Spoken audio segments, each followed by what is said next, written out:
Welcome, everybody, to the Cornubia Sports Complex in Logan as the Logan Thunder host the Ipswich Force in your QBL Game of the Week, presented to you by Nothing But Net Media and Live Sport Australia. I'm John Guarn. I'm joined today by Dan George. Dan, a game between two local rivals here. Logan doesn't have much to play for. Ipswich, though, fighting for their final spot. Well, it's amazing to see some of the Logan Thunder social media stuff during the week. The last home game this Sunday, and it feels like only a few weeks ago we were here for opening night. So it's amazing that we're at this stage of the season. And you're right, Logan, we all knew they were going to be good, but I don't think anyone knew they were going to be this good at this stage in the year. And all credit to Coach Can and what those girls have done. So you're right, they're just trying to fine-tune and get in a rhythm, or stay in a rhythm rather, for the playoffs. Whereas Ipswich, obviously a lot more on the line, and a win today would be massive for them. And we had Ipswich last week. It was a tough game for them last week against Southwest, the team they're battling for finals position with. Ipswich dropped that one, so pretty much every game from here on out is a must-win, while Logan has secured a top 2 spot. They nearly had a bit of help from the USC Rip this afternoon. Rip nearly pulled off the upset over the Spartans, but Spartans, it looked like, were able to get that win. What does Logan need to do to kind of get ready for this game, prepare themselves for the finals, but also you don't really want to risk injury? How do you approach this game if you're Coach Can and the Logan Thunder? Well, I think on the injury front, that's going to happen if it's going to happen. I don't think that can play into your mind at all. It can happen at practice during the week. It could happen any time. So I don't think that's too much of an issue. If I'm them, I'm trying to say, look, if we win or lose today, it doesn't really matter. We all know that. But we've got a bigger goal in mind, and they've been working towards this for a number of months, obviously. And now to be on the cusp of playoffs and a top 2 finish and looking at what that could potentially lead to, it would be amazing if their motivation and their execution wasn't a really high level today. I think they'll be ready to go. And if Ipswich can get a win at Logan on the road against a top 2 team, they deserve to be in the playoffs. So there's a lot for them to play for today as well, obviously. Yeah, Logan is down Jackie Luna Castro. She's starring for the Mexican national team in the FIBA Americas tournament. So that's a tough challenge for Logan to go against that tough front line of Ipswich. What's your prediction for this afternoon's matchup? Well, I think it'll be more competitive than maybe what the ladder would suggest it would be, but I do think Logan at home will have too much. And like Luna Castro has been awesome for them this year. Great pickup and fantastic for her to be playing where she is at the moment. But I just think if you look at their lineup with the Michaela Donnellys and the Cassie Smiths and Sarah Ambrose and these girls, and plus obviously Kate Gage, who scores at a high volume most weeks.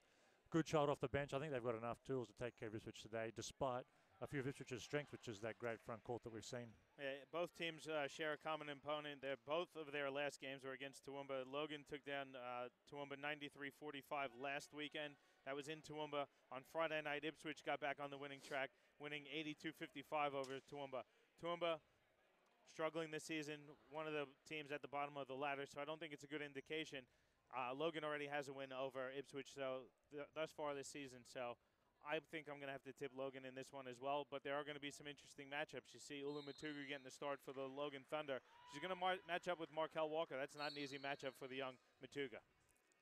No, it's not, and she'll be tested, but I think it's a great matchup for her. And we've spoken on our broadcast before about how fantastic she is and how well she does in the junior ranks. There's going to come a time at some stage where she'll have to transition from juniors into seniors, and it might be today. Well, Ipswich will have an opportunity to put the first points on the board. Walker has it at the top of the key. She puts it on the deck, gets it out to Farley. He'll fire the 3. That's short. Matuga with a nice rebound. That's what you want to see out of Ula Matuga, doing some work on the glass.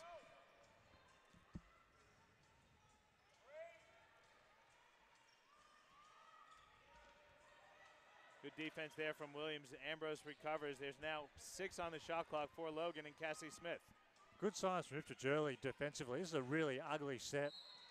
Could not have been uglier for the Logan Thunder. First possession of the game, they would have had an idea what they wanted to run, and they just couldn't get it done there. So great signs for the Force coming out defensively early. Yeah, good defense there from Ipswich, forcing the turnover from Logan. Bit of half-court offense from the Force. Walker going right at Ambrose, flips it up, can't get it to fall. Offensive rebound, though. Put-back attempt is no good, but she's fouled. Walker's been carrying a heavy load for the Force the last month or so. But she's shown that she could carry the team on her shoulders. She's doing a great job keeping Ipswich in a spot for finals position. And that's what you want and expect your imports to do. But it's a difference, obviously, between expecting and hoping they can do that and actually coming out and getting it done. So all credit to her. She's been playing really well. First points of the game are to Ipswich on a Walker free throw. Second one as well, so Walker hits him, and it's a 2-0 lead here early for Ipswich.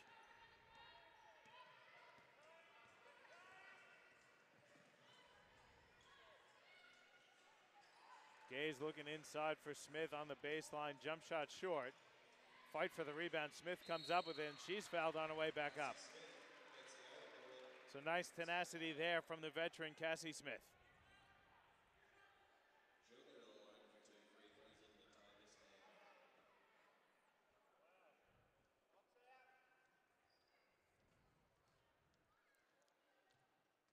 I think we said it before a few times, and anyone who's listened to our Logan games before, I apologise if it's too repetitive, but I think when you look at a team getting ready for the playoffs like Logan are, top two, there are stars and high-scoring players, and then there are girls like Cassie who just do amazing work. And I mean, she's 40% on the season from three, 50% from the field, 80% from the foul line. Good defender, and showing her worth early here again today. Zone from Logan, three-pointer by Williams is off. Farley comes up with the offensive rebound. Williams again from the baseline this time, hits the jumper. 4-2 the lead. That's nice tenacity. Williams has been playing really well for Ipswich lately as well since she's been inserted in that starting lineup. Well, I saw that they've changed that around, and even the box score against Toowoomba showed with Ash Eden now coming off the bench. And so that gives a girl like Cassie Smith doing it all. So it gives Williams a chance to come out and get some minutes early, and it also strengthens Ipswich's bench and gives them a bit more depth, which probably for two reasons has been a good move from them. Yeah, it's a young backcourt for Ipswich. They've got Mate and Williams in there, along with veteran Farley. Farley has it now on Gaze. Over to Mate. Baseline drive by Rachel. Mate is good. It's a nice, strong move from Mate there.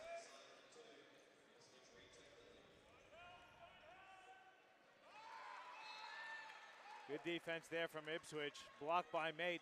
Knocks it out of bounds. They're going to stay with Logan with 17 on the shot clock. Matuga from the elbow, that's good. Matuga can hit that one if you give it to her, as she showed it there.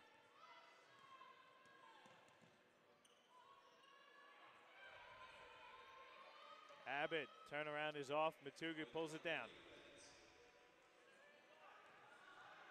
Smith going to step into an open three. It's short. Long rebound is tipped out of bounds. It's going to stay with Logan. Coach George going to the bench. Landry going to check in.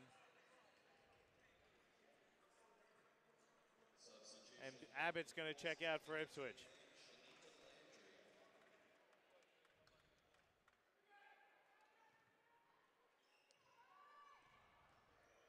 Miscommunication there. Logan turns it over. So sloppy start from Logan here. They are up 7-6 though. Good drive. Nice block by Matuga. Walker follow is no good either.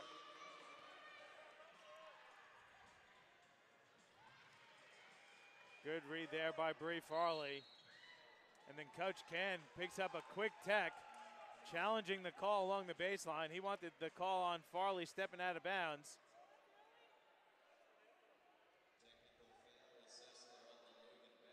He wants to know where his warning is, but he got the quick tee there. I think if you're talking to the refs hoping for a warning before you get a tech, well, I think there's a justification just to give a quick tech. I don't know. I think the officials every week do a really good job. And like, I understand coaches needing to go after the officials maybe to pump their team up, and they have come out really sloppy today, Logan. I know they're up, but, well, they were up until that foul shot, but they haven't looked as crisp as we would have expected maybe. So maybe he's trying to send a message to his players, but I just love the coaches just to coach and focus on their team, and I don't mind a technical there. Who knows what he said? We'll never know, but Ipswich's ball anyway. It's a Sunday afternoon. Everyone's chilling. Coach Can fired up, gets the tee. Farley hit the free throw, so it's knotted at 7. She gets it out to Williams, who puts it on the floor. Now out to Farley. Good steal there by Ambrose. She tries to get it ahead to Matuga, who leaked out. But she gets it back from Matuga, and Ambrose misses the layup, though.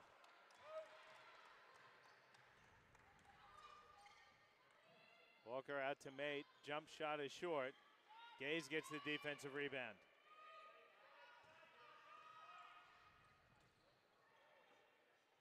Donnelly's entry pass is knocked out of bounds. Going to stay with Logan. Both teams going to the bench. Hazel Fui going to check in for Logan. Ambrose going to get a breather, and Ash Deaton's going to check in for Rachel Mate for Ipswich.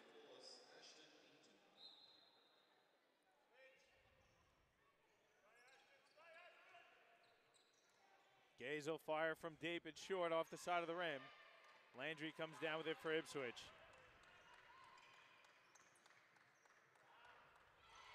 Donnelly with the steal. She's got a clear path to the bucket. She's fouled from behind by Walker. Landry was content to let her go to the bucket. Walker was having none of it. I think Walker treads the fine line between staying out of foul trouble and staying on the floor for 40 minutes, which she has to for this Ipswich team.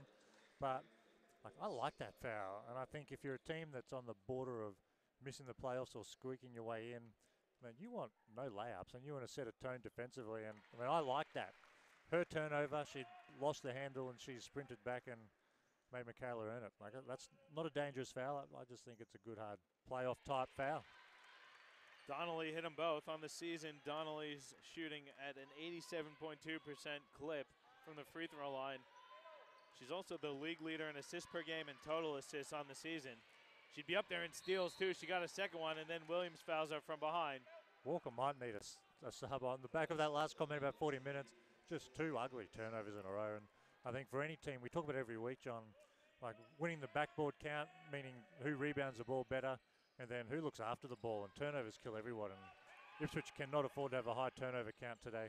Well, both teams turning it over. That time, Gaze had her pocket picked by Williams, and Walker lays it in on the other end. And that's where Cassie Smith needs to foul Walker hard too, almost as a standing up for Michaela Donnelly type foul. But anyway, layup for Ipswich, and we're knotted here at 9. Yeah, it's all tied at 9. Timeout taken on the floor. We'll take one as well. 5:47 to go in the first quarter in your QBL Game of the Week, presented to you by Nothing But Net Media and Live Sport Australia.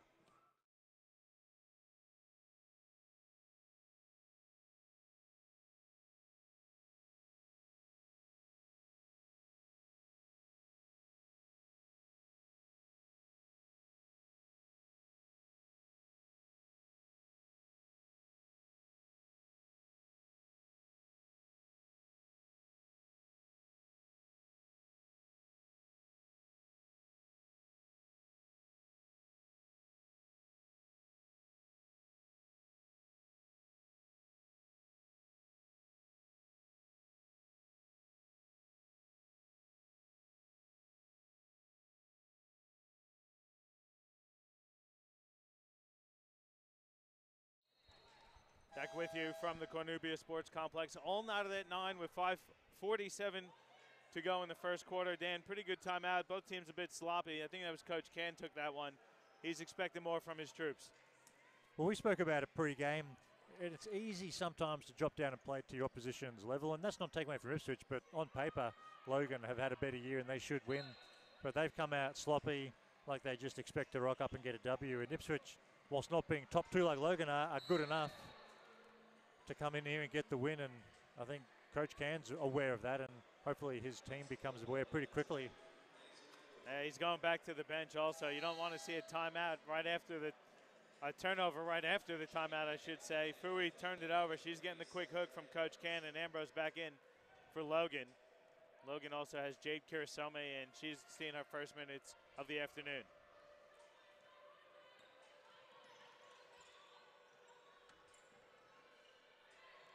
Walker working on Ambrose on the baseline. Ambrose picks up the blocking foul. So 3-2 the foul count. Logan has 2. Ipswich with 3.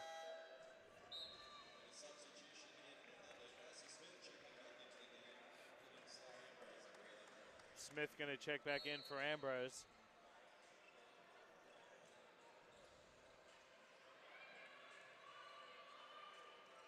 That was Ambrose's second personal, so she's going to have a breather as Eaton's going to fire the wing 3. That's good for Ash Eaton.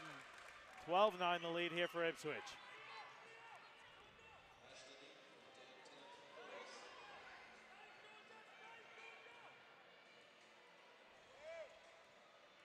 She's working on Eaton. Picks up her dribble. There's 8 on the shot clock now. Donnelly has it. Going to the rim. She's blocked by Williams.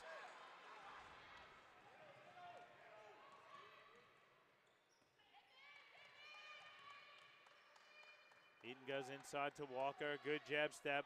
A lot of contact. Walker finishes through the contact, though. That's really nice recognition from Ash Eaton, too. And I think just having hit a 3 a moment ago, as Kate Gaze answers quickly, I haven't seen much from her this afternoon. It's dangerous signs if she gets going. But I mean, Ash Eaton just hits a 3 and comes back and gives up a shot to feed Walker inside. And I mean, Walker's a tough matchup down there for any of these Logan bigs today without Luna Castro here. Walker has it at the free throw line now. Out to Williams. There's 4 on the shot clock. Pass is stolen there by Matuga. Good recognition by Matuga. Uses the reverse layup to lay it in, and we're knotted at 14.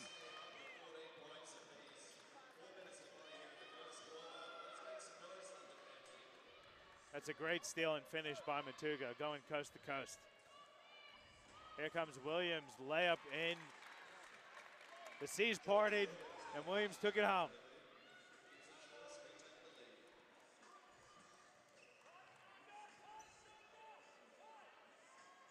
Kirisame picks up the dribble. Gaze at the top of the key. Her 3 is short. Eaton with the defensive rebound.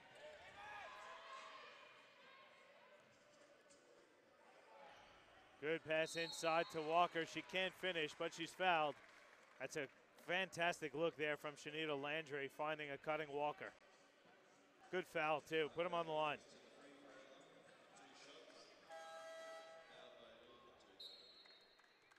Alice Honoré going to get some court time here. Matuga taking a breather, and Mila Goodchild going to check in for the first time as well for Michaela Donnelly. Goodchild coming off representing the green and gold yet again and bringing home another gold medal for Australia in the Oceania Under-17 Championships. I think that wrapped up last week. Well, it was amazing looking through the photos online of that team and seeing just how many of the QBL girls were representing Australia, and awesome, obviously, for Goodchild. And she's got a huge future. Eaton's going to fire another 3 from the wing. That's off. Landry with the offensive rebound. It's stolen by Gaze. Somehow she gets it to Cassie Smith. Cross-court pass tipped, nearly stolen, winds up with Gaze. Jump shot is good. If you turn it over, not a bad option to land in the hands of Kate Gaze, is it?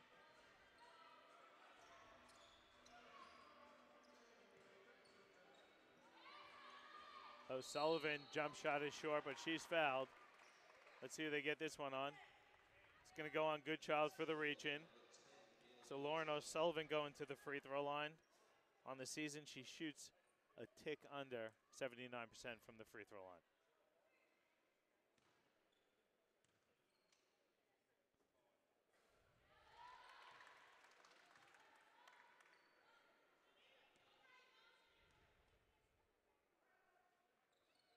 O'Sullivan goes 1 of 2. Common theme for Ipswich. They struggle from the free throw line. They only hit 66% from the free throw line last week in that win against Toowoomba. Gaze, another 3 is off. This time it's tipped out of bounds. They're going to say it went off a Goodchild, so it's going to stay with Ipswich. Logan going to pick up a little pressure, trying to speed the game up. It's being played at that half-court pace, which favors Ipswich up to this point. Well, I think you're right, John. The style of game definitely suits Ipswich, and they're even in the half-court executing a bit better than what Logan are. I think the challenge, like we see often, though, is when you come up against the top teams, you can do that for 2 or 3 quarters. Can Ipswich do that for 4 quarters? Landry lays it in plus the foul. They're finding the gaps in the Logan defense. Coach Ken would not be happy with the defense his team's playing up to this point, Dan. There's a lot of gaps in that zone, and Ipswich doing a great job recognizing it. Well, it's always interesting, given we only see each team, a handful of times. The games we don't watch, what are they doing? And I'm surprised that Logan is staying in his zone. I would have thought getting out and challenging girls to guard one-on-one and contain your man and just put some accountability in place, which a man-to-man defense allows a bit more, would be better suited to the Logan team at this stage in the year. I think Landry's saying they were going straight up and down there, but there was definitely a lot of contact. Yeah, Walker gets called for a second personal, so she immediately checks out. Rachel May going to go back on the court, and Goodchild's going to go to the free throw line for 2 shots. First one short. I did talk to Coach Ken before the game, and obviously they're playing to win, but he wants to try a few new things, give players a bit more action, get them ready for the finals. Because one little wrinkle for the Logan Thunder, they have that final week of the regular season is a bye for them. So they want to make sure that they're winning games and getting all their new stuff in during a live game. Donnelly saves it to Goodchild. Goes right at the defense. She misses. Kurasome follows and puts it in, though. Great hands from Donnelly. And it's interesting, just going back to that comment with Coach Canjon, like oftentimes I think when you go to the playoffs, every coach has an offense or two or a set play or a defensive wrinkle up their sleeve. Much better defense. It's easy to guard the half court when Walker's not in the middle. Eden gets called for the reach-in foul. 15th foul there on the Force, so that's going to put the Force in the penalty and going to send Logan to the line for 2 shots. But you were saying, Dan, about heading into the finals, a couple of new wrinkles maybe? Well, I think most coaches have something up their sleeve when you go into the postseason, because with the tape these days, and especially in our league with Huddle and what we do, every team has seen every other team sets and know what everyone does. So everyone's got something up their sleeves going to the playoffs. So it's interesting with Coach Can, how much of your preparation do you do today, getting everyone minutes and putting some new stuff in, and how much of that do you just leave to the practice floor, get your girls ready in training and go really hard in that bye week in preparation for the opening round of the finals? Well, they only have this game and I think one other next week, and then it's going to be the finals for them. They've pretty much sewed up their spot. They're a top 2 team in the finals with Mackay going down this weekend. I think that locks in Logan in a top 1 or 2 position unless the Spartans lose a game. Kurasome turns it over again. Logan's locked into their spot. They're going to have a home final that first weekend of finals. So yep. If you're a coach, would you like to run your stuff in a live game against live competition, or what are your thoughts on that? Have you been in that position before where you've had a week off before your first finals game, and how did you prepare? Well, as a player, I can't remember that, but I can remember like having a week off in between finals. So, you know, in the old, I'm not sure how we do it this year. I should know, but the top 2, winner goes through and hosts a home final. 1 versus 2, the loser plays winner of 3-4, that finals format. So if you win that first week, you get a week off, getting ready for a grand final. And, 14 days is a long time to wait before you play in a championship game.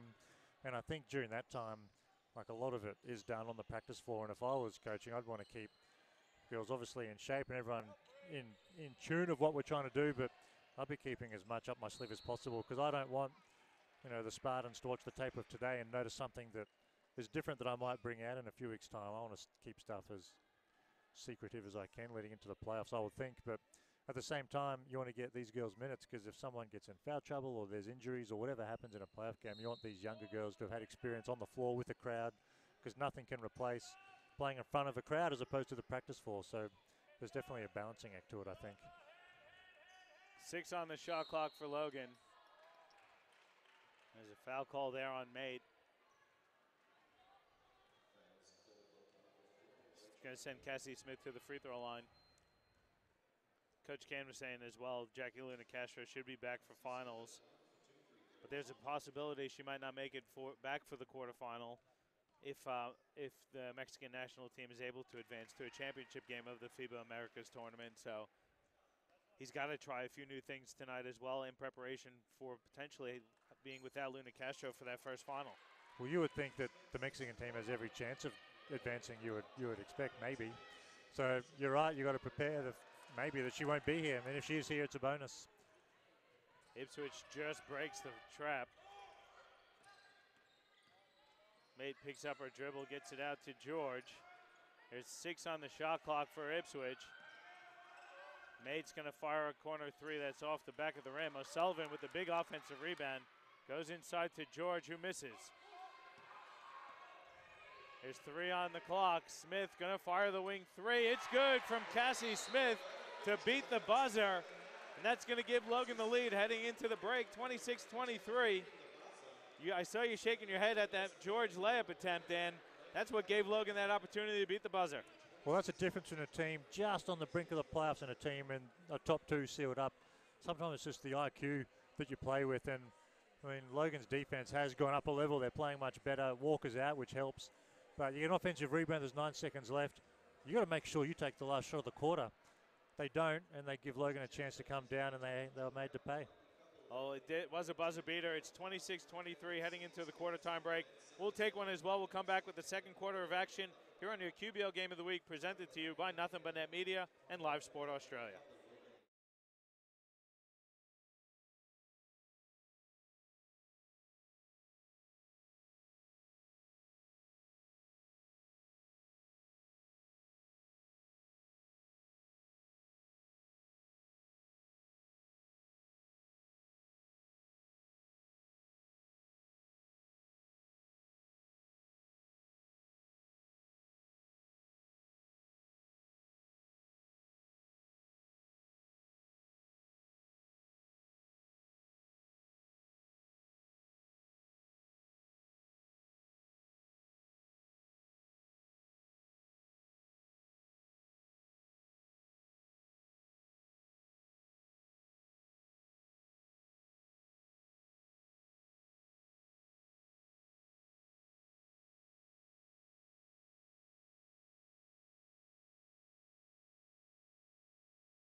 Back with you here at the Cornubia Sports Complex.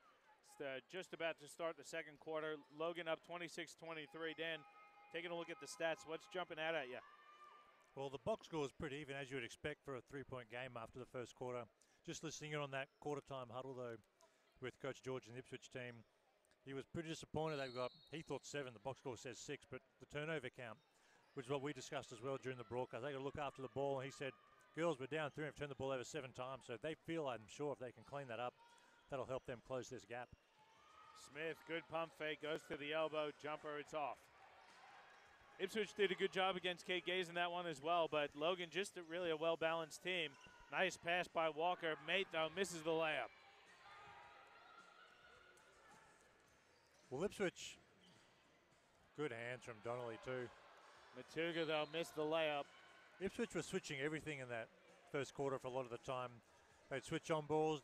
Logan set it down pick. Ipswich would just switch it. They'd switch every pick, which I felt took Logan out of their stuff. And the perimeter girls like Kate Gaze did struggle to get the same looks they usually do. Michaela Goodchild's 3 is off.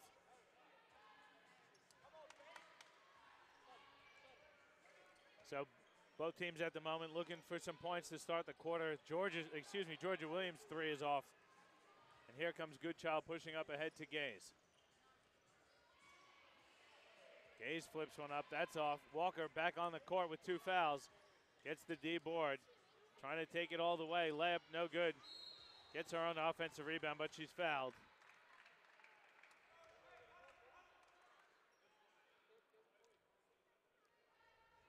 Foul's called on Cassie Smith.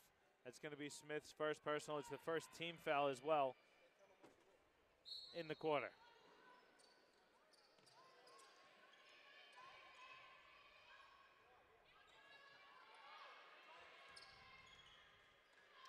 Nice pass. Abbott, baseline jumper. Walker showing off the touch. That's an amazing handle and pass for anybody, let alone a post player. Super impressive. Nice pass on the other end, too, from Gaze to Matuga. That's how quick Logan can respond, though. One quick pass, and they're at the bucket. Abbott will shoot the jumper. Matuga will grab the rebound.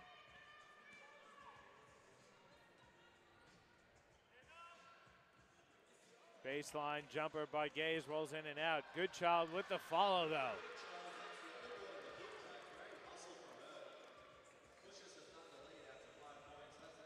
switch back to the man here, Logan. Abbott has it on the block, working against Matuga. Fadeaway jumper short. Gaze corrals it. And that's a good look for Ipswich. Nothing taking away from that, but I think if Logan's going to play man, you've got to get Walker at the elbow at the post where she was so effective in the first quarter. Smith grabs an offensive rebound, and she's fouled.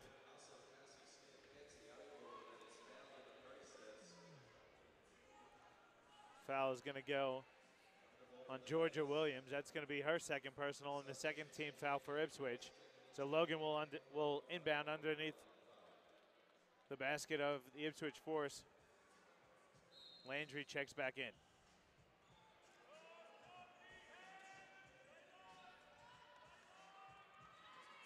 There's 7 on the shot clock. Donnelly ignores the screen, kicks it over to Matuga. Fadeaway jumper short.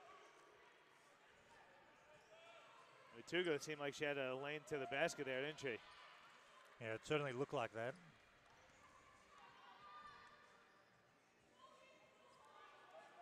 Williams will fire the wing 3. That's good from Georgia Williams.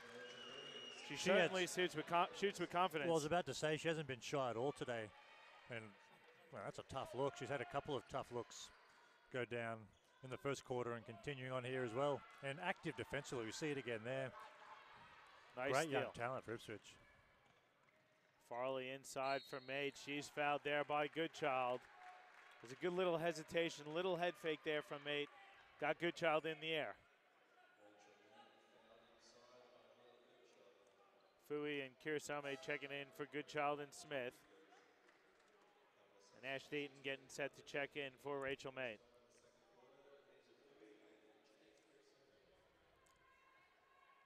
So Mate at the free throw line, shoots 79% from the field. She's one of 3 Ipswich players who averaged double figures on the season. Mate comes into this afternoon averaging 13.4 points per game. She's going to get a breather. Eaton's going to check in.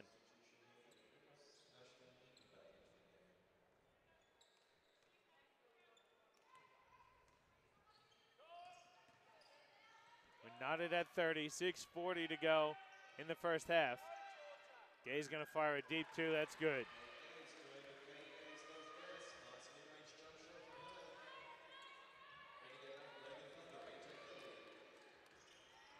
Landry trying to force her way to the bucket, misses.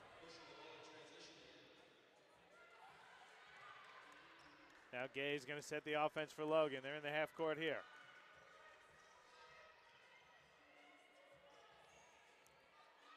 Donnelly now drives baseline. Kirisame has it stolen by Williams. It's got to be her 3rd or 4th steal already of the night.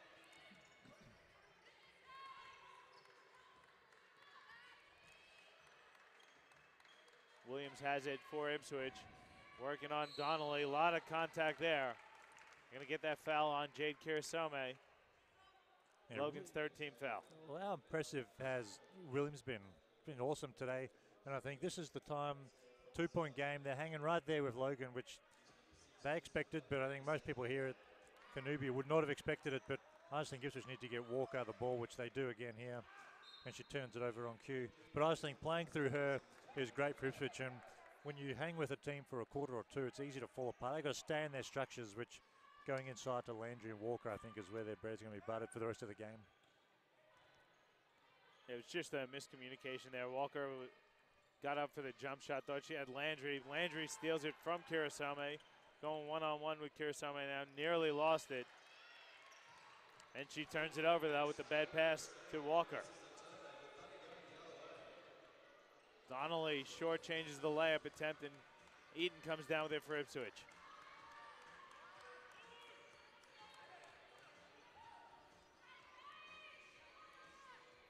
Farley, good pass inside. Walker finishes plus the foul.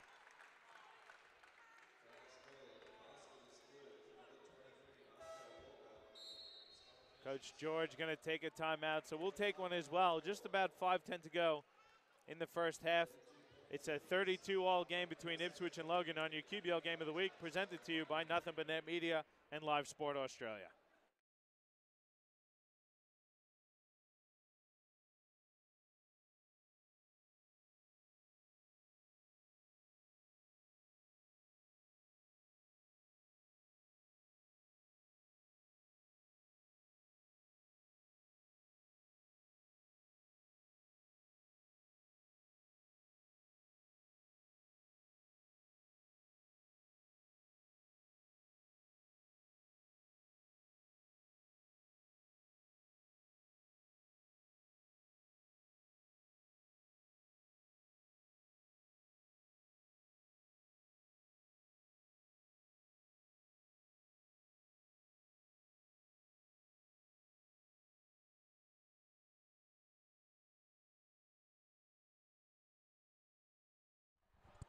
Back with you here from Cornubia Sports Complex. 32-all with 5:10 to go in the first half. Markel Walker at the free throw line.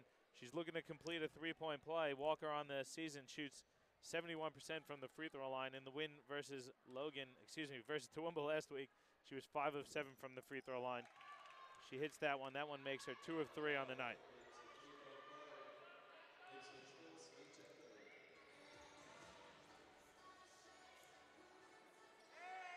Gay's going to fire the three. That's short.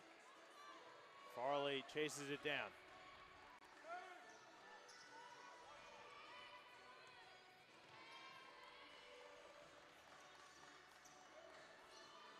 They want Walker in the post. Eaton's going to fire the free throw line jumper. That's too strong.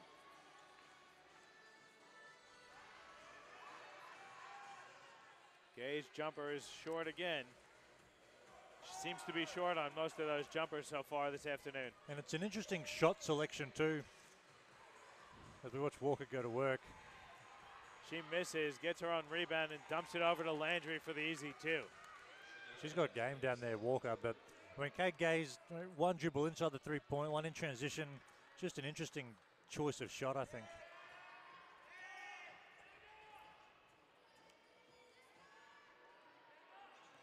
Gay's pounding the rock at the moment, looking for the screen from Fui. Gets the switch she wants, steps into a jumper, again it's short. Seems to be getting frustrated, Gaze. But good job there by Williams on the defense.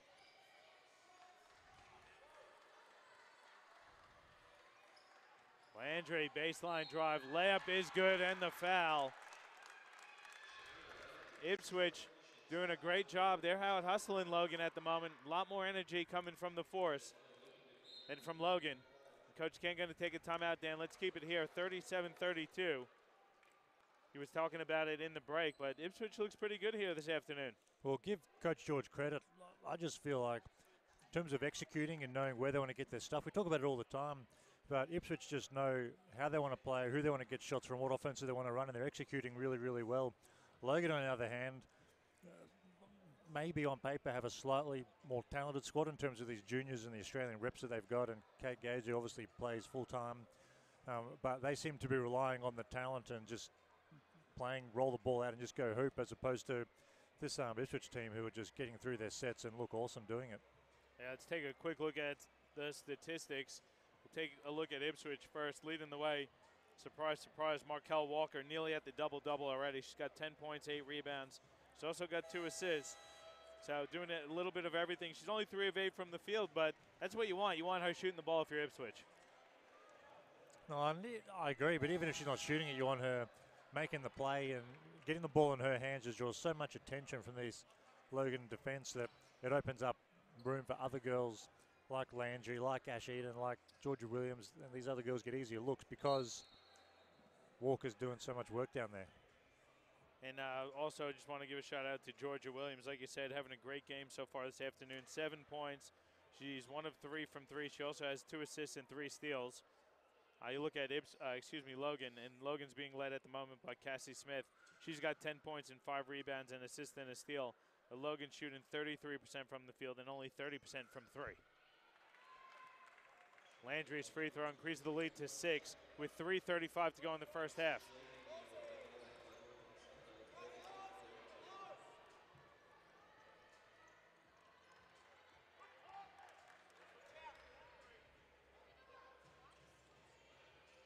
Gaze steps back, jumper's good.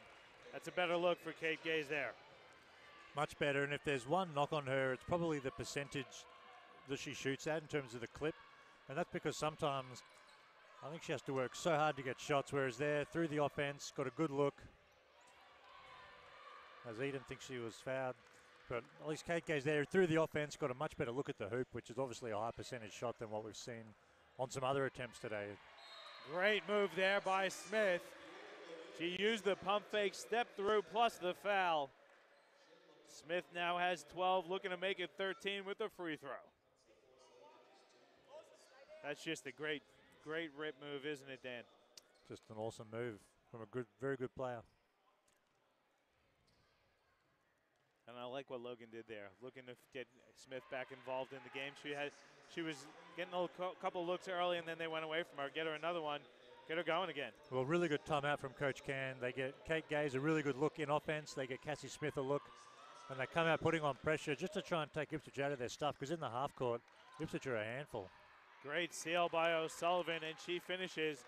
Landry nearly steals the ball, but it goes out of bounds. That kind of that energy, that awareness at the moment still seems like Logan looking to find that high level of energy that they need to perform at the highest level for themselves. Goodchild with a nice crossover, hands off for Smith. Little short jumpers off. Matuga with the follow. She's fouled and is going to go to the line for 2 shots.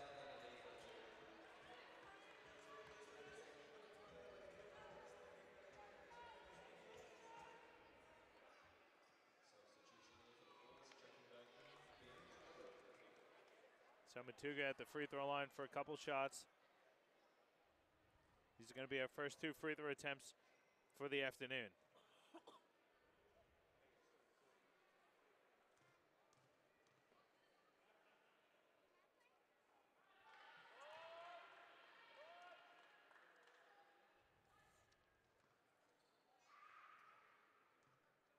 Pretty good crowd here in Logan for a Sunday afternoon, isn't it, Dan? Sure is, and they always get a good crowd here. And I think you can tell that the different clubs we go to, who's got enormous junior support, really big engagement from the juniors through the QBL program, and who doesn't, and Logan obviously does. Plus, it's the last home game of the year before the finals, so good to see everyone coming out to see what's happening. Farley's 3 is off. Gay's pushing up now for Logan. Gets through the defense. Left-handed layup is good, plus the foul. And that's the kind of move you love to see Kate Gaze make. Goes the length of the floor, gets to the rim, as opposed to a few minutes ago, we saw her same position, pulls up from, a foot inside the three-point line. Putting pressure on the defense like that, I think is great for her. That foul was called on Georgia Williams, her 3rd personal. We see Rachel May going to get set to check back in for Williams.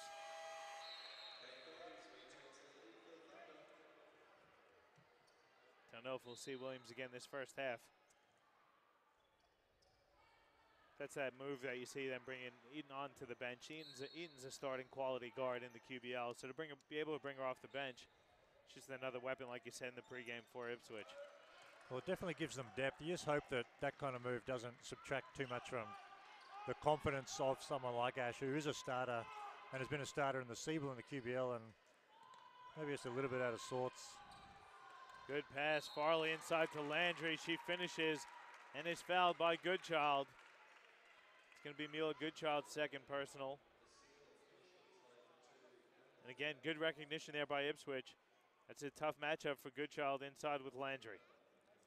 And I guess one of the positives for Logan is that the Spartans, who from the girls competition, are obviously the benchmark. They don't have a huge post presence, which is good for the Thunder. Without Luna Castro here, these Ipswich girls in the post, Landry and Walker, are just having a field day down there so far, and that's the reason why they've got a 2-point lead.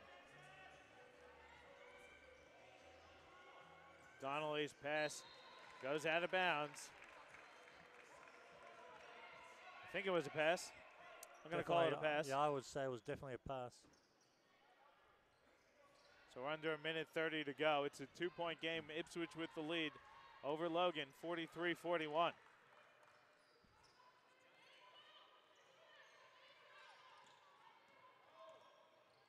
Eaton inside, Abbott lays it in.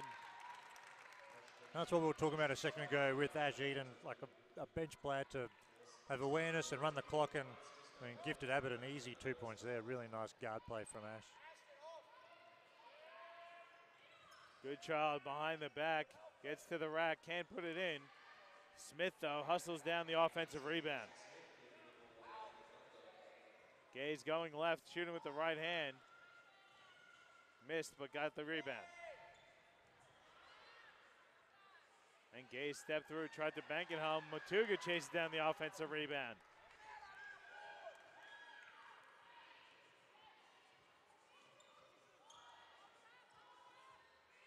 3 on the shot clock. Smith has to get a shot off. She does, plus the foul.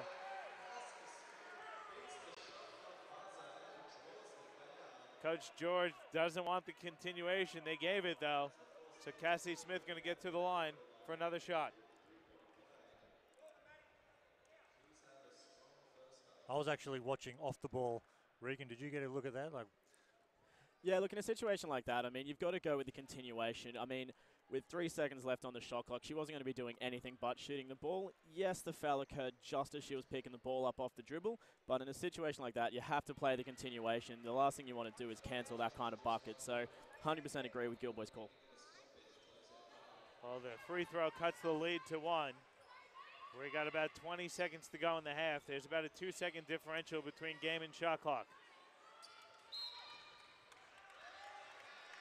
5 seconds called.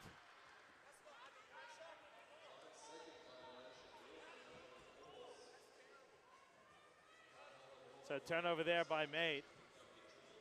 You would think you'd have some kind of warning there, wouldn't you? I didn't see I didn't see any a count count. either. So, well, it's just rough because we saw to close the first quarter some bad clock management. It looks like it's going to happen again, unfortunately, for Ipswich. great pass from Smith to Matuga, who finishes. And Smith involved in another buzzer-beating play there. She created something out of nothing. And Logan going to sneak into the halftime break, up 1, 46-45. Coach George still not happy about that call.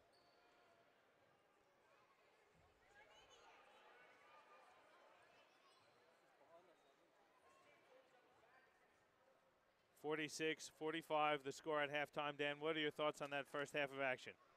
It was a really entertaining game, and purely from a spectator's point of view, it was great to watch. I really enjoyed it, but I just think the challenge for Ipswich is to continue playing the kind of structured basketball that they've been playing so far in the first half, because they've looked really good, and I think they have executed at a better clip than what Logan has, and that's probably unexpected given where Logan are on the ladder. So hopefully Coach George can get into the halftime break and keep these girls' spirits up, and they can come out and play the same level of basketball and keep feeding Walker and Landry in the post, which has given Logan and Coach Ken all kinds of trouble so far today. Yeah, and all things being said, Logan, not their greatest first half of action yet. They go into the break up 1. What do you think Coach Ken is going to tell his troops at the break? It's a tough one, but I think it's always good signs when you're not playing your best to still find ways to win and still find ways to be obviously up, as Logan are at halftime. But I would expect them to want to clean up their offense. They've looked really sloppy, for choice of a better word, so far in the first half. Executed poorly, didn't get great looks for too many of their girls. When they did run stuff, they looked awesome. So I would think he might just want to see some more consistency in terms of execution, offensively, but also defensively. All right, well, that's going to do it for us for the half. We'll come back with the second half of action and statistics for you as I lose my voice. Excuse me. It's 46-45, the lead for Logan over Ipswich. We'll come back with the second half of action on your QBL Game of the Week, presented to you by Nothing But Net Media and Live Sport Australia.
Back with you at the Cornubia Sports Complex. It's halftime.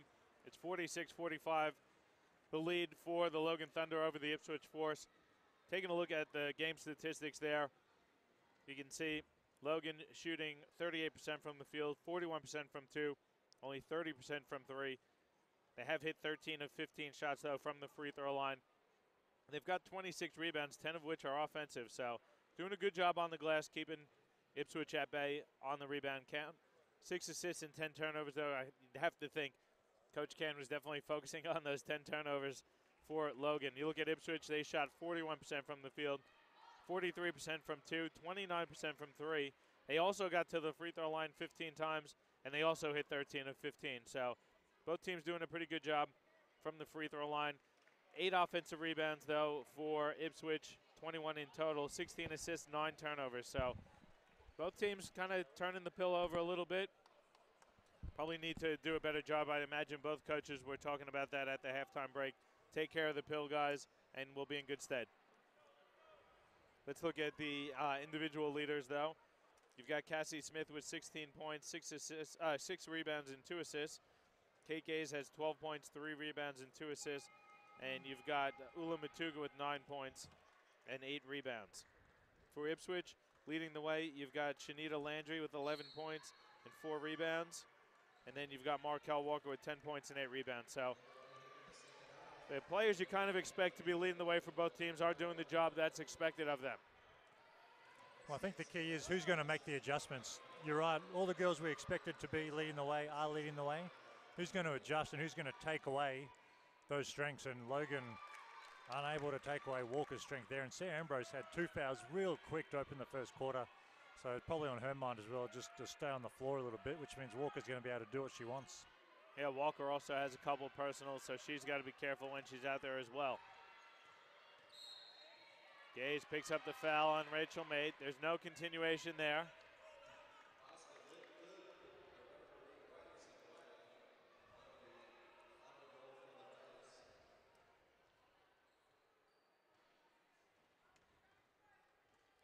So Logan will inbound in front of the Ipswich bench. Logan's got Ambrose, Gaze, Matuga, Cassie Smith, and Donnelly. Gaze baseline jumper is good, plus the foul. She got the friendly bounce. And she's going to go to the line for a three-point play opportunity.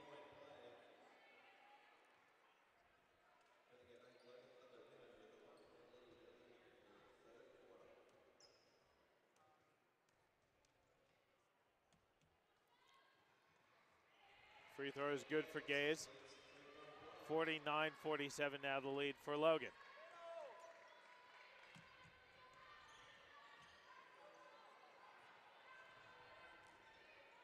Ipswich has Eaton with the ball. Markel Walker, Shanita Landry, Rachel Mate, and Bree Farley on the court. Walker gets it at the elbow. Now Mate open for three. Shots up. It's too strong. Offensive rebound, though. Markel Walker. She goes right back to the bucket to lay it in with the left hand.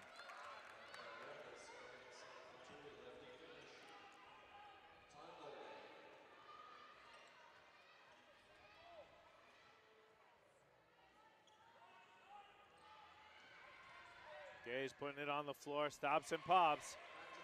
Back-to-back buckets for Gaze. She can get hot and get hot quick. Smith, though, steals it from Farley on the other end.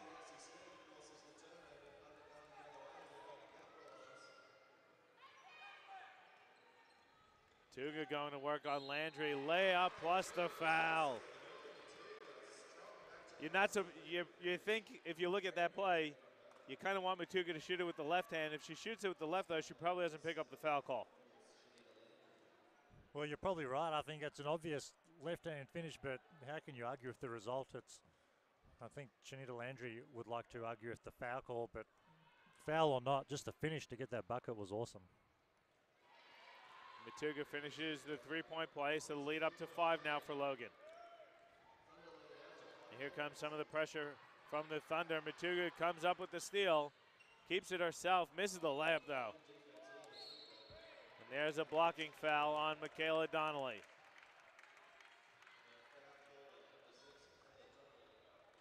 It's going to be Donnelly's first personal. It's the first team foul. Ipswich has 3 team fouls. Logan with the first one there on Donnelly.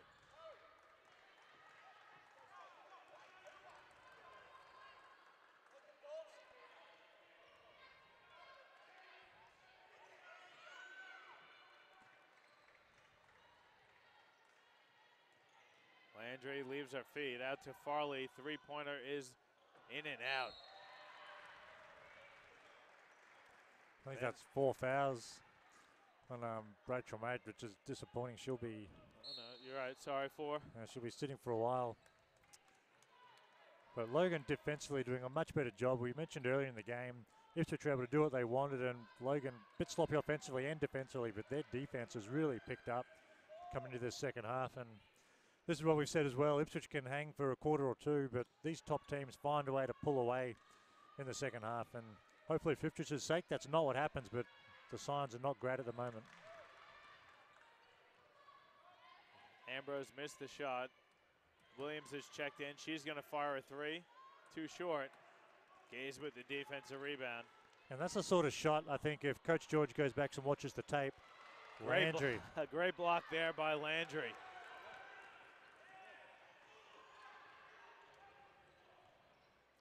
You're saying that? Well, I was just going to say, Georgie Williams has been great today. She's played really, really well, and her energy's been awesome.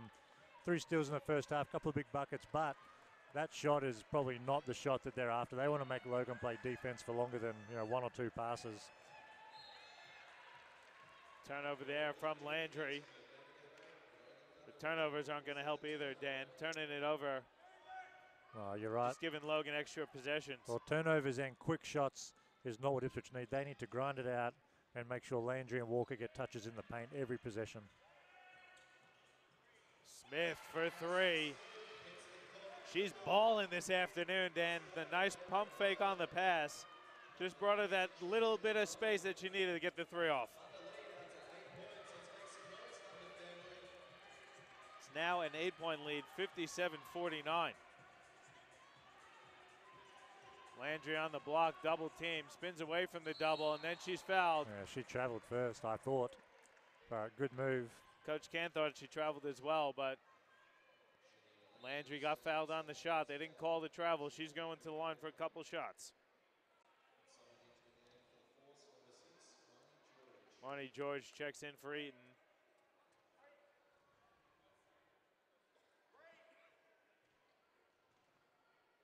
Lead is 8 for Logan over Ipswich. 6:12 to go in the third quarter.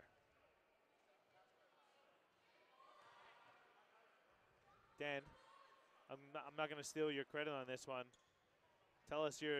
Give us your knowledge on Shanita Landry. You've done a bit of research at the half. Well, you could have stolen it quickly, but like as soon as she stepped on the floor today, you're like, man, that girl looks exactly like the NBA stud Carl Landry, who played for so many teams, and we all grew up watching play in the NBA. And so I've done a quick search, and yeah, it's Carl Landry's sister. So obviously the basketball talent and the athleticism and the aggressiveness towards officials runs in the family. But she's played really well today, Shanita Landry. So it's, I'm just having a quick look. Played at Temple, pretty good university in the States, and has had a really good career. And it's great to see girls like that in the QBL. Yeah, so Landry picked up the foul. That's her second personal. It's the 15th foul already against Ipswich, so they're in the penalty. Matuga's going to go to the free throw line for a couple shots.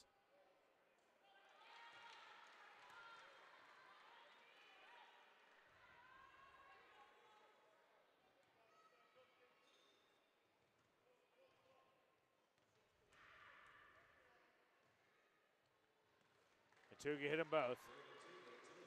Lead back up to 9 with under 6 to go in the third.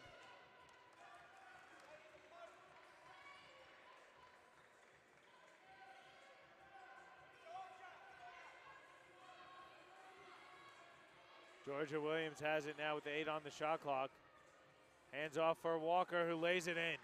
Great find from Georgia Williams. Looked like she was lost it there for a second, but recovered nicely with the pass.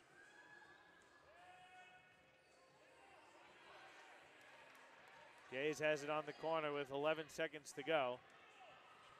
Dribbles to the free throw line, steps through, flips it up, it's off. Walker rips down a good rebound. It's a 4-on-1 here for Ipswich. She turns it 4 over. 4-on-1 to turnover. That's going to give Coach George a headache. But Georgia Williams, I think Walker's right. She expected Williams to cut in and lay that up. And that's where she threw the pass. And like as good as Georgia Williams has been, if they do watch the tape, I'd be saying, man, get to the rim and get a layup out of that. And I think anytime you've got a team running transition basketball, you want to get layups. Williams nearly steals it. Went out of bounds, though, off of Logan. Williams won't get the steal, but she disrupted that play there. You love that, though. You make a mistake on one end, you try and make up for it on the other. Oh, no doubt. Then she fires the wing three. That's short. Nice offensive rebound and touch pass. Walker to Landry. There's been a couple of looks like that today. Walker just handing off to Landry and close, and that could have been an M1 quite easily. But when after a bit of a lull to start the quarter, Ipswich have come back out and playing well like they did in the first half again. So we're in for a really good finish to this game. Donnelly's pass goes out of bounds. Bit of friendly banter between the benches here, which is nice to see. Timeout taken on the floor, though. We'll take one as well. 4:37 to go in the third quarter. It's a 5-point lead for Logan, 59-54 on your QBL Game of the Week, presented to you by Nothing But Net Media and Live Sport Australia.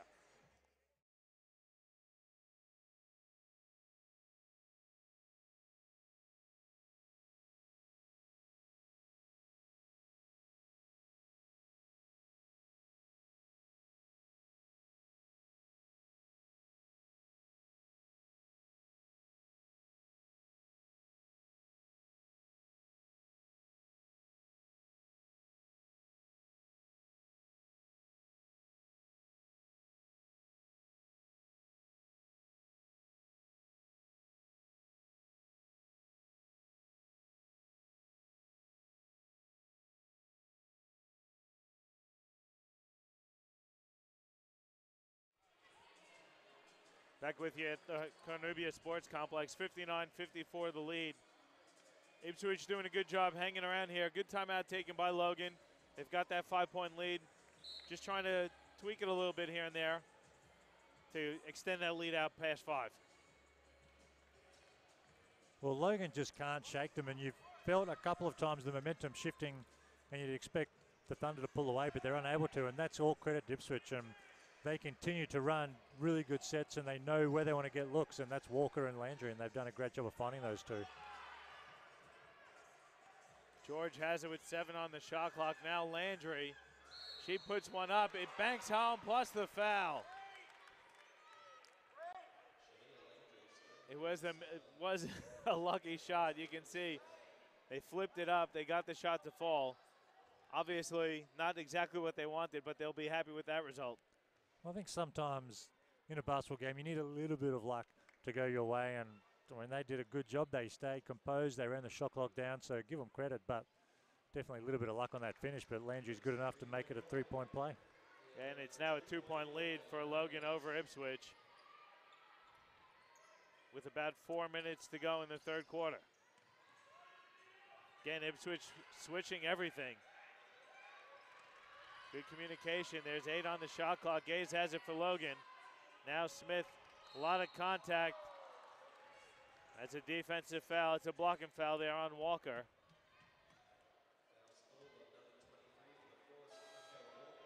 That's going to be her 4th personal as well. So, well, more like 4 fouls is terrible, but I mean, Cassie Smith has not got up yet, which is, well, she has been playing amazingly well today, but forget about today. If they're going to make any noise in the finals, they need her healthy. I'm sure she's fine, but there's definitely concern, which is concerning for us. Yeah, let's hope she's okay. She's going to need a bit of assistance to come off the court here, so let's hope it's nothing too major here for Cassie Smith.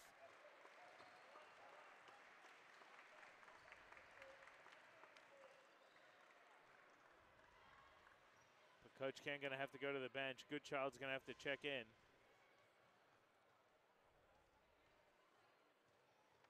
She seems to be okay. Looks like it's something on her.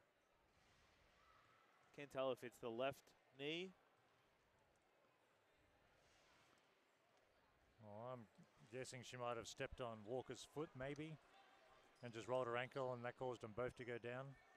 because Walker certainly hit the deck as well. It was Cassie Smith definitely in a bit of discomfort over there. It was definite contact.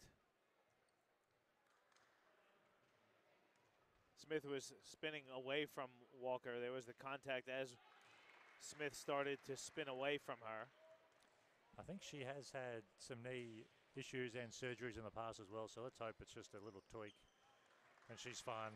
No, she doesn't look in too much discomfort sitting on the seat across from us, so let's hope it's nothing serious. We'll wish all the best for Cassie Smith, who was 2 free throws hit by Donnelly, increased the lead to 4. Walker skips it to Williams in the corner for 3. It rolls in and out. Landry, offensive rebound, gets it to Walker, who lays it in. Well, Landry returns the favor that Walker's given her a few times this afternoon with an easy layup. It's not easy passing from post to post, is it, Dan? Those interior passes are quite difficult. Well, they're tough to catch sometimes as well because the pass comes from such close range. They're a hard catch, but these two girls have obviously figured it out. They're hooking each other up multiple times this afternoon. 2-point lead now. Ipswich has an opportunity to tie it with 2 or take the lead with 3. There's the backdoor cut from George. Layup attempt off. Walker puts it back up. She misses. Scramble for the board, and George comes out with it. Williams on the baseline. Layup no good, but she's fouled. So Georgia Williams going to go to the free throw line for a couple shots. If she could hit them both, we'll be knotted at 61.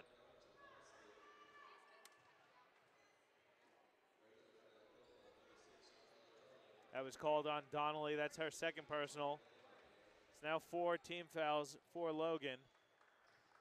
Williams on the night is these are going to be our first 2 free throw attempts.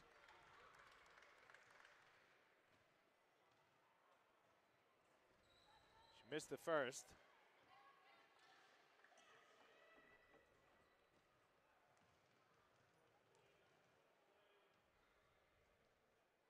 Missed them both, does Williams.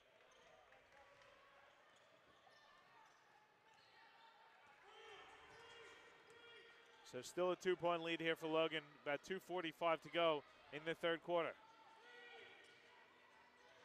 Gaze has it at the top of the key, working on George. Step through, looks inside, nice pass. Matuga finishes with the layup. Like that creativity from Gaze on that one.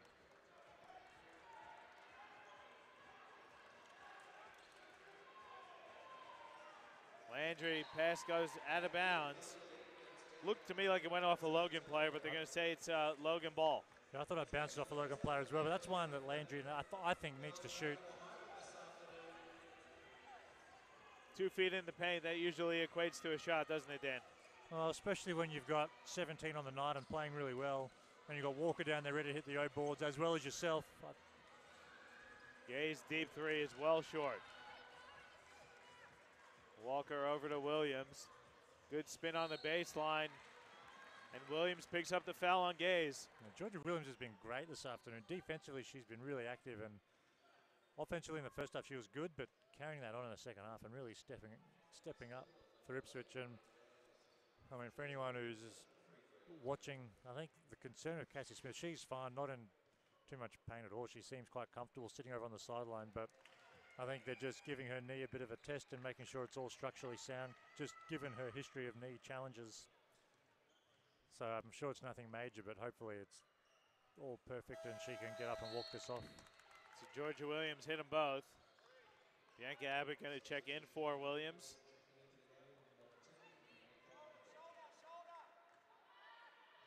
Yeah, it looks okay. Cassie Smith is working out the leg. She's squatting a bit. Looks like to have a bit of discomfort, so let's hope it's okay. Well, if I'm Coach Can, I don't really care if they come back and say she's perfect. As Ambrose knocks it down and gets involved this afternoon, I think Cassie Smith is done for the afternoon, just to play it safe, but hopefully she can wake up tomorrow and it's all good. That jumper by Ambrose increased the lead to 4, 65-61 now. Farley comes off the double screen. Good touch that's a pass. great look. Landry can't handle the ball, though, and it goes out of bounds.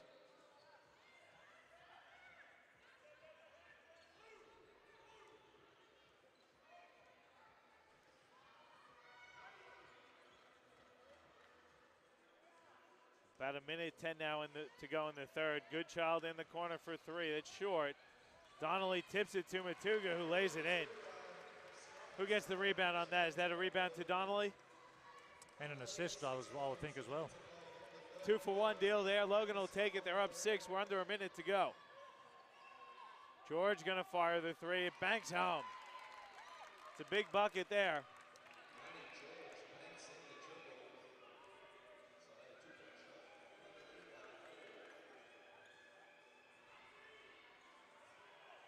Lead is 3 for Logan.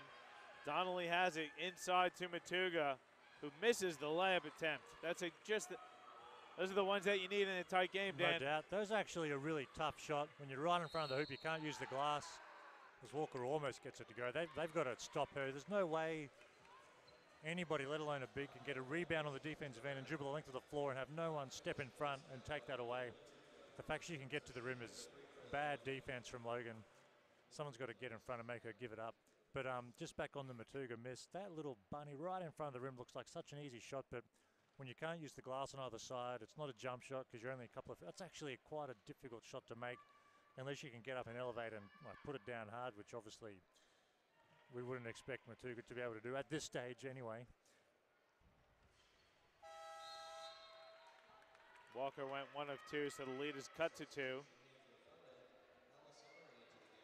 I thought Walker had 4 personals, but she's only got 3 on there. So very minimal difference between the game and shot clock. You got to think Logan's going to hold for the final one. Goodchild, though, going to fire the wing 3. She was wide open. Long rebound goes to Walker. She's got 8 seconds to go. Euro step layup, though, is missed. Honoré comes down with it. Pass is stolen, though. Walker comes up with it inside of Farley. Layup is good to beat the buzzer, and we're knotted at 67 heading into the fourth. Again, Dan, we see them not holding for that last shot. It comes back to bite the team that took the jumper. Well, they could have waited. Well, 3 quarters, at the end of every quarter we've seen it, haven't we? And in the first and second it was Ipswich managing the clock poorly. Just then it was Logan. And those are the sort of plays, if you're going to be a legitimate contender to win a title, you have to be more aware than that, I would think. So that's disappointing for Coach Can and his team. Yeah, it's quarter time, though. We'll take a break. It's 67 all heading into the fourth between the Logan Thunder and the Ipswich Force on your QBL Game of the Week, presented to you by Nothing But Net Media and Live Sport Australia.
Back with you here at Cornubia Sports Complex.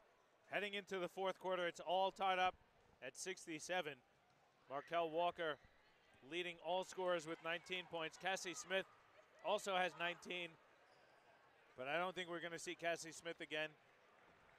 She did have a bit of an injury. I don't know where she's went. So well, I can see her now. She went to the bench. Okay. She hasn't put an ice pack on. She was in the huddle. I'm sure she's fine, but this close to the playoffs with a player that's had an injury in the past, just play it safe, and I don't think we'll see her again today, but hopefully that doesn't mean anything negative. It just means she's got herself a quarter off. Well, Dan, start of the fourth quarter. It's all brand new game, 67 all. 10 more minutes. Ipswich needs this one in the worst way if they want to remain in finals contention.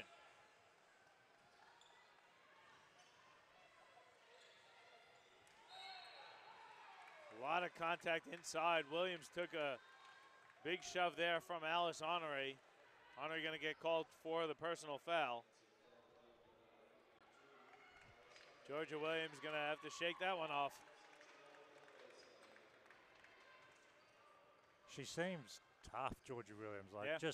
she seems tenacious and shaken up from that play, but not deterred at all. Can I just give Jeff Horn, the Hornet, a shout out? This is his ring walk song. Every time I hear it, I just get chills thinking about July 2nd when he beat Manny Pacquiao. It's awesome to hear that music everywhere we go, it seems, but what a great story. And if you haven't yet, make sure you check out Dan's podcast where he interviewed the Horn when he was preparing for the big match between Manny Pacquiao. The Still Our Rise podcast. If you haven't done so already, make sure you subscribe on iTunes. Well, what a great shout out. Thank you, John. We'll get back to the game in a sec. We need some more episodes to come out. Yeah, we do. ASAP. When they're coming out? Well, I've been distracted. Let's just leave it at that. But there'll be more.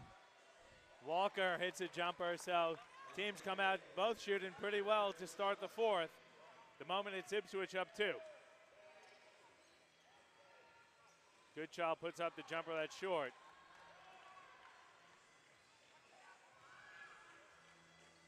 Williams nearly lost it, recovered that well.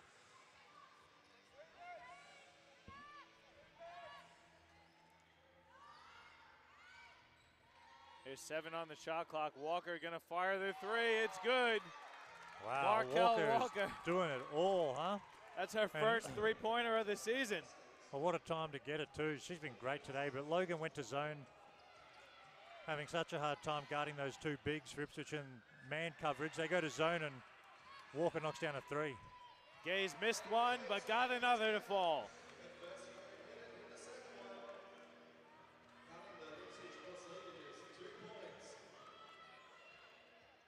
Two points to lead for Ipswich, 74-72.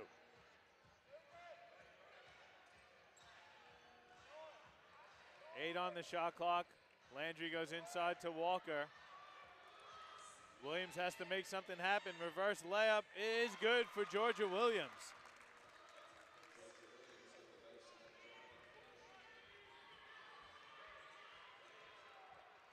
(76-72) the lead now. Gaze fading away. That's a nice shot there from Kate Gaze. That's just class, isn't it? That's tough. Her team needed a bucket badly, and man, that's a tough shot. She's good enough to knock it down. Landry from the free throw line, it's too strong.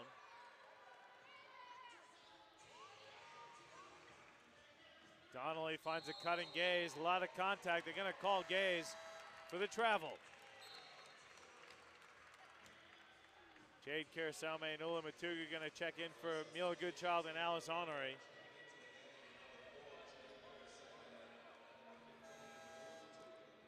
And Rachel May going to get set to check in for Landry. Walker on the night has 24 to lead all scorers. Gaze, though, ticking away. She's only 2 behind with 22.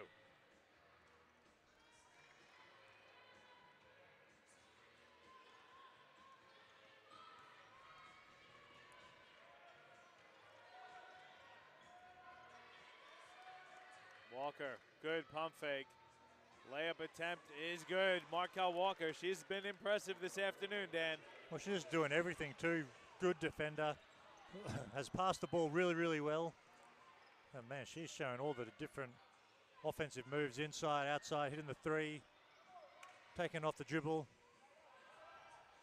Matuga to a cutting Kirisame. Layup is in. Good dish there from Matuga.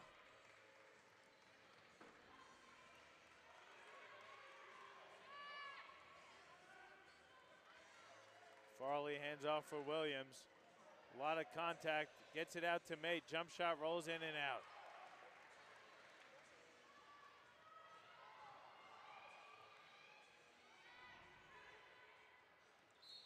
Matuga traveled. I think Coach Ken wanted her to shoot that 3. She didn't get called for the travel. There's a timeout taken by Ipswich, so we'll take one as well. 78-76 the lead for Ipswich over Logan with 6:05 to go in your QBL Game of the Week, presented to you by Nothing But Net Media and Live Sport Australia.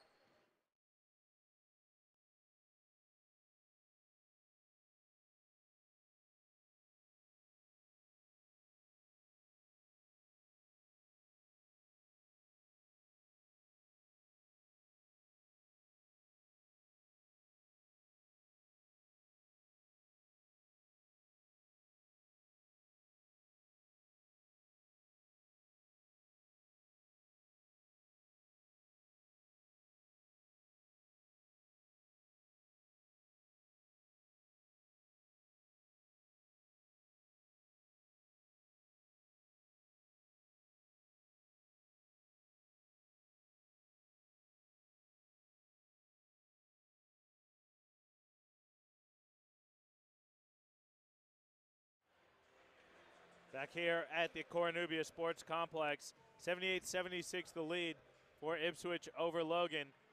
It's a tight fourth quarter here, Dan. It's just that slimmest of leads for Ipswich. 6 minutes to go. They really need to make sure they keep continuing to play their game, not allow Logan to take over the pace. Well, it just shows, too, in the playoffs, anything can happen. Here we have Ipswich on the road to a top 2 team looking like they're about to get a win, potentially, or at least in the hunt for one, as Walker continues to go to work down there. And Kate Gage played pretty good D, but just committed a foul, it seems. And you can hear the Ipswich bench saying all day, wanting Walker to keep attacking it. But I think this is where 6 minutes to go or close enough to it, who's going to execute better down the stretch? It's a close game. Which team's going to defensively and offensively run their stuff, and whoever does that better is going to get the win, and it's a good test for both teams this close to the playoffs. Ipswich definitely needs this win a lot more than Logan does. Logan secured a final spot, and I'm pretty positive in saying that they've secured a home final at a minimum. But Ipswich sitting in that 7th position at the moment. They're in that kind of log jam with Southwest. You've got Cairns in there. You've got the USC Rip as well. So Rip nearly were able to pull off the upset this afternoon over the Spartans. That would have been a huge win for their finals hopes, as Matuga with a strong finish on the layup.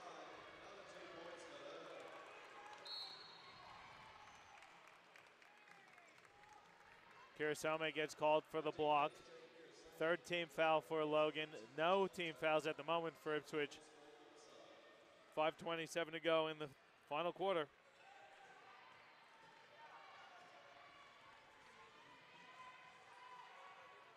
Mate gets the screen from Walker. Again, Walker going at Gaze. Kicks it out. Mate's wide open for 3. She hits it. Again, really nice offense from Ipswich. Doing a good job getting it to Markel Walker. Well, I think they know that, like most teams, you can get a 3-point shot anytime you want. But the difference between a 3-point shot and then a shot coming out of a good post play and then a kick back out, which is what they got there. And Walker just sucks the defense in so much. Rachel Mate gets an open look. And Kirasome missed on that other end. Now Mate kicks ahead to Williams. She turns it over. Good defense there by Donnelly. Kirasome with the hesitation, floater off. Goodchild with the offensive rebound. She misses the putback though. Just uncharacteristic from Logan. Most of the time when we've seen like a Goodchild get a no board, she's pretty much certain to put it back in. Just some uncharacteristic misses. And meanwhile, Walker is unguardable down low. And Kate Gaze, who's very good defensively as well as offensively. Just 2 fouls in a row for her. It's just, she's a handful. Yeah, Walker likes that matchup inside with Gaze trying to guard her in the post. Well, it's hard for anyone to guard someone once they've caught it that deep. You've got to try and get around and make that a tough catch and maybe push her off a spot. But also, you've got to have ball pressure. You can't let the Ipswich guards just pick and choose where they pass the ball to Walker. You've got to make that a really difficult entry pass to make.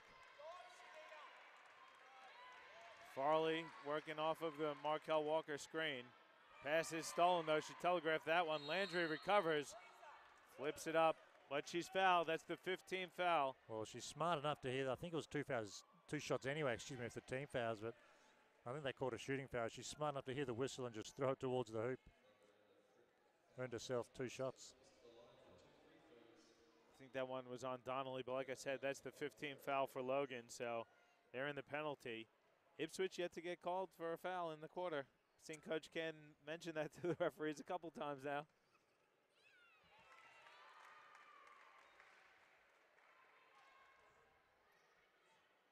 Landry hit the first one. So the lead is 5. The second one is up. That's short, though. Gaze has it for Logan.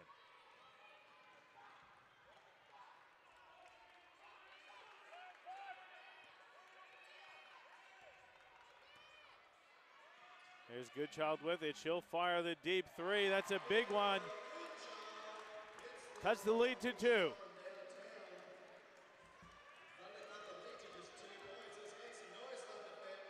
Mate, nice finish on the other end. Some of these young Ipswich backcourt have been super impressive this afternoon. That's a really difficult finish. But Rachel Mate knocks it down. It's a 4-point lead for Ipswich over Logan.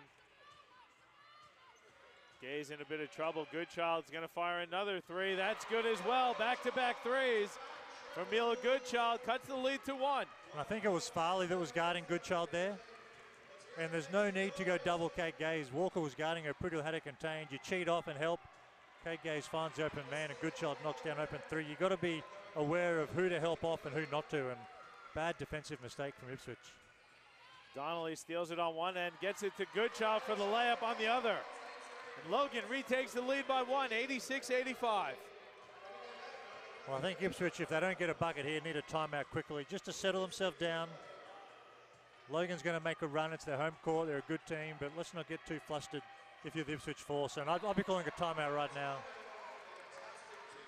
It was a decent look there by Walker, but it is a turnover. Ipswich now down 1 with 2:40 to go in the game.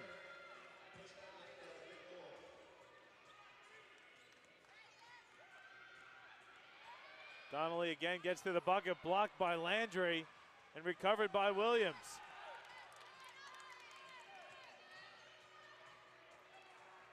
So here's the test for Ipswich. 2 minutes left. You've given up a lead. It's a close game. What are you going to run?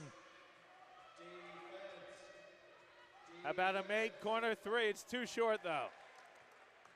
It's a good look. Well, I'm not sure. Gaze on the baseline, hits it. Coach George going to take that timeout as Logan has taken the lead 88-85. Nice run here from Logan to retake the lead, Dan. They're doing it on the defensive end, and they're hurting Ipswich in transition, which is the Logan Thunder's game. Well, there's a difference as well, John, between an open shot and a good shot. And I'd even like, I don't know, it's go to the extreme. And Rachel Mates played a great game this afternoon, so not to take away from her at all, but I would almost say Landry or Walker has to take the shot for us. And if they kick it out and we're open, cool. That's okay. Run it back out and let's get another post touch and just really grind it out. With 2 minutes left, I think, given that Logan's in foul trouble, jump shots lets the Thunder off the hook. You want stuff going to the rim, either these guys laying it up or Walker and Landry in the post. You're going to get a bucket or a foul shot, I would think. Oh, it'd be interesting to see what Coach George does. There's 2 minutes to go. It's a 3-point deficit for Ipswich. They definitely don't need the three-pointer.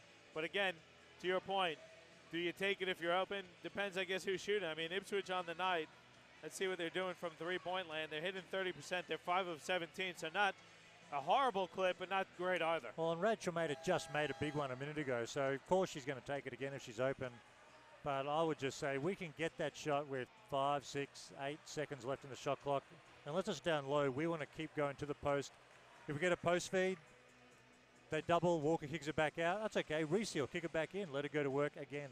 And if she kicks it out again, it's late in the shot clock, then you've got the three-point shot.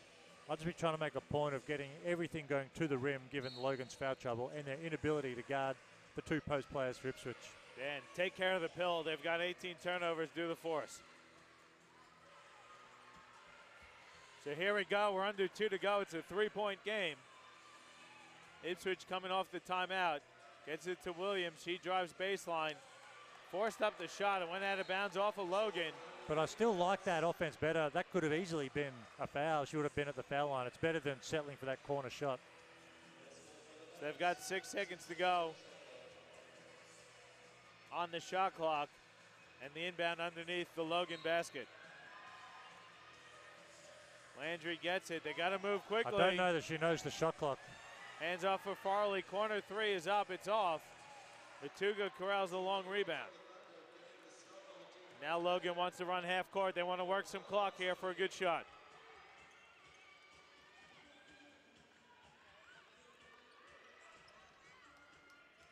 Matuga has it on the block now, working against Landry. Good defense, but a nice finish by Matuga. Lead is 5 now.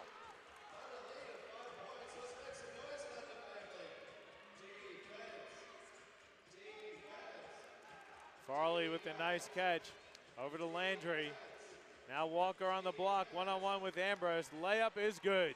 She's too good down there. They've got to get her touches or find a way for her to get a touch every trip. Well, they need a stop now in the worst way. It's under a minute, and Ipswich is down 3, 90-87.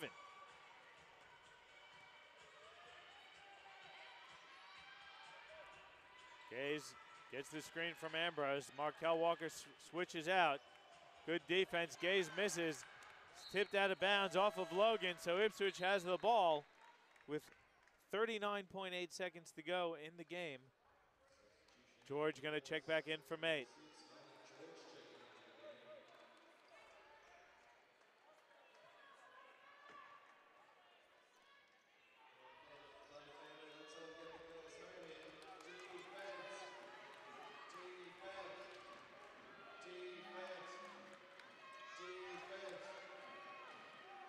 Farley comes off 2 screens, finds it, Walker, 3-pointer is up, it's good for Markel Walker, ties it at 90, and Coach Can gonna take the timeout.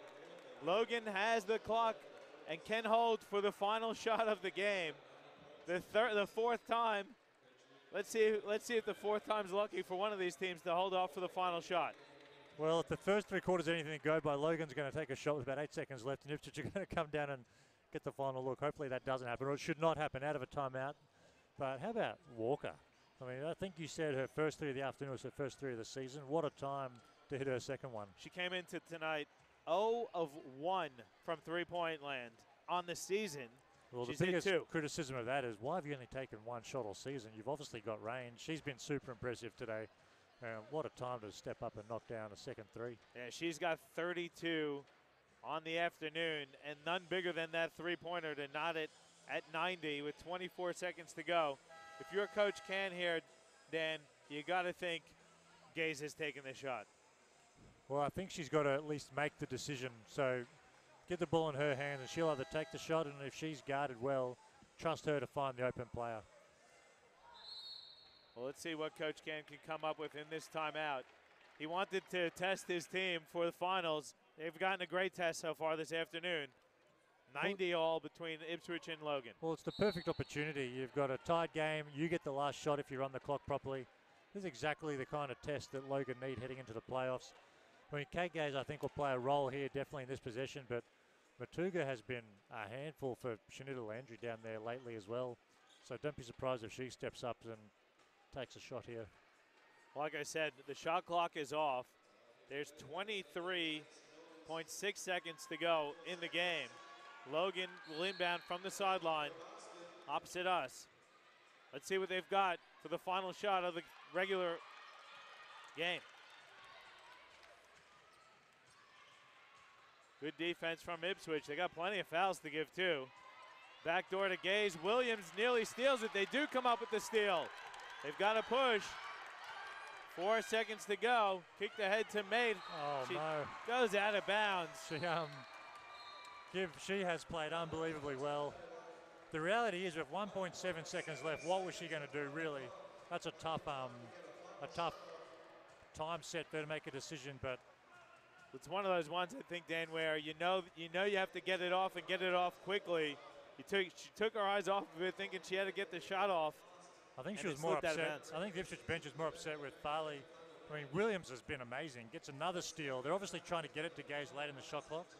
And she played another steal, amazing. But then Farley kind of held the ball. And I think Coach George is upset that she didn't kick it ahead quicker than that and maybe give her girls more than 1.7 seconds. But Logan have to go the length of the floor here, and this would be a miracle for them to get a bucket. So you would think we're heading to extra time. Well, if you're Ipswich, you can give 4 fouls here. You don't there hasn't been 1 foul called on Ipswich in the fourth quarter. Surely that's something you'd have to consider, Dan. Well, I think 1.7 seconds is a short enough period of time that as soon as the ball's inbound, whoever's catching it's going to shoot it. So the last thing you want to do is to have someone catch it on the 3-point line, and they're going to advance it, obviously, but you don't want them to catch it and get a foul, and all of a sudden they're in the act of shooting. So I think you just play straight up and make them catch it going away from the hoop. You want nothing, lob passes, you want lots of ball pressure. Make Logan catch it out, and if they hit a 3 to win it, falling away, catch and shoot, well, give them credit. But interesting to see Kate Gaze taking it out too. You would expect her maybe to be a catch and shoot opportunity here for her, but it could be one of those ones where they were looking to throw it off the back of the player or something. Who knows? Williams is going to guard the inbounds though, straight up. Gaze hits Matuga. She's got to get the shot off. Step back is up, and it's short, and we're going to overtime. Tied at 90. Matuga created some good space for herself to get the shot off. It's a weird that's a weird set play for Coach Ken to drop, in my humblest of opinions. And if Gaze is going to take it out, like if you're going to get a 3-point shot, Matuga's played great, but I'm not sure she would be your first option to win a ball game from 3. I don't know. I don't know her well enough to know if she got that range. Coach Ken does, so you can't be critical of it. But if Gaze is taking it out, you'd almost expect Matuga to sprint to the ball, Gaze passes it, and then sprints and gets a quick handoff, because 1.7 seconds is long enough to run a play where you can catch it, dribble, maybe make one pass. That was just an unusual, not what I expected them to run, but anyway, we've got an extra few minutes here for them to figure out who's going to get a win. Yeah, we're going to head to overtime, the second overtime in the women's QBL this afternoon, as Spartans and USC Rip went to overtime as well. We'll take a quick break. We'll come back with the overtime. Your QBL Game of the Week presented to you by Nothing But Net Media and Live Sport Australia.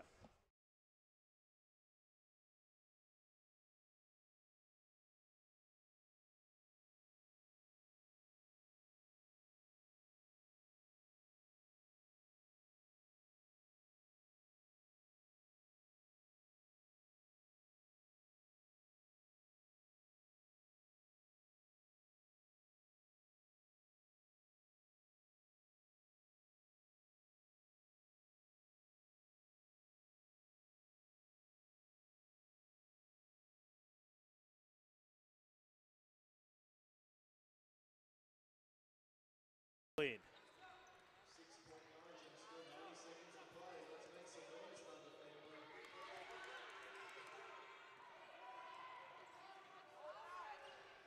Ipswich going to work the clock here, up 6. Minute 14 now left.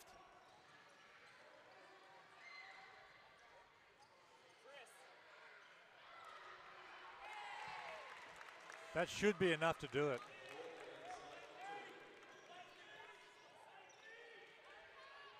.101.93. Jump shot is missed.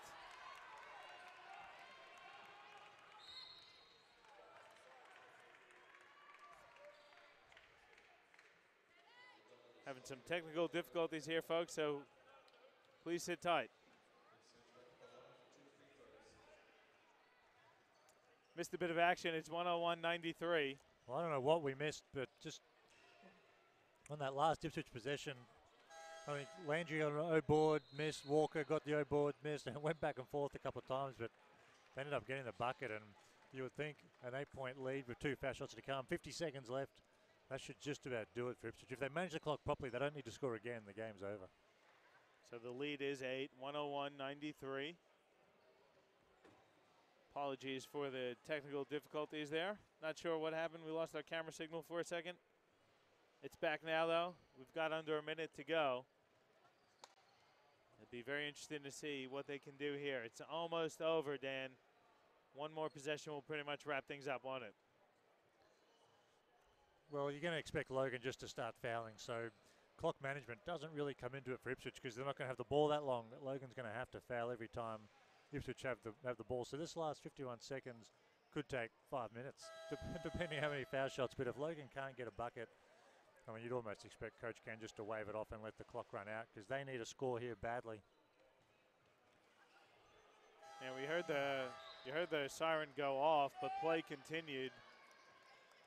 So I think the bench was looking to award a timeout to someone, but they let the play go. Well, Coach Ken called it and asked for it, and so the bench blew the horn, which you would expect them to do anytime a coach runs to the bench calling for a timeout. But the game went on, and Ipswich weren't too happy. But no harm done, and Farley's got 2 foul shots.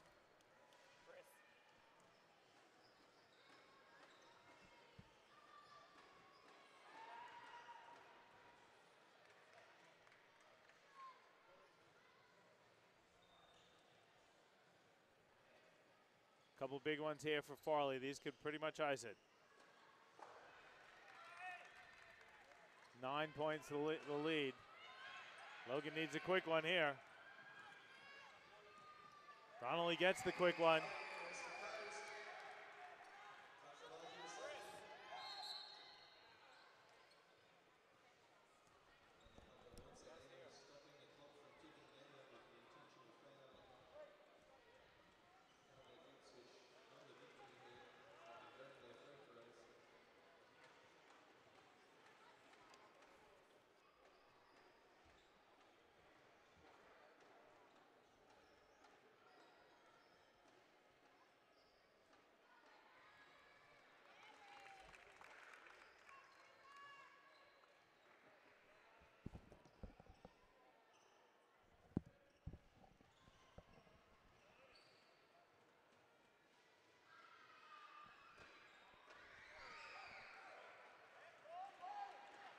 1 of 2 from the free throw line for Ipswich. Got to be pretty confident saying that they've won this one as Goodchild misses the 3. And Walker's foul. They're going to send her to the free throw line for a couple more shots. That's going to pretty much do it here with about 33 seconds to go. Let's see if Coach Can's going to call off the troops. Well, I think if these 2 foul shots go down, that's what he should do. Because if he doesn't, and I'm Walker, I'm grabbing the ball every time and I'm getting myself 40 points because these are easy buckets. She's got 34 so far today, and man, fair to say she's been the difference. Been awesome. Hit the first one.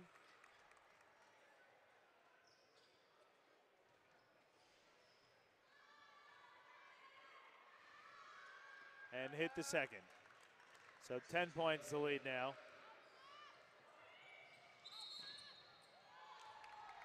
And then an offensive foul called on Ula Matuga for the blocking foul. That's her 5th personal. She's done. Hazel Pui going to check in for Logan. It's only going to be the 2nd loss of the season for Logan. Not an ideal loss, but it was a great challenge for them heading into finals. They've only got the next weekend to go. Well, this kind of loss isn't always a bad thing leading into the finals. You'd almost rather have a day like this now than you would have it in a month's time, obviously. So, I mean, if anything, this is a good learning opportunity. They'll go back, and sometimes winning can mask a lot. So you can play badly and win games and think everything's cool, when maybe a loss makes the coaching staff look at the tape more. That makes the players think about what they've done a bit more. So sometimes these are really healthy things to happen. And if you're Logan, you think you just forget about it, but look at the tape and learn from it. That's obviously important. Whereas if you're Ipswich, gives you confidence knowing that if you can get into the playoffs, you can run with the top teams in the league.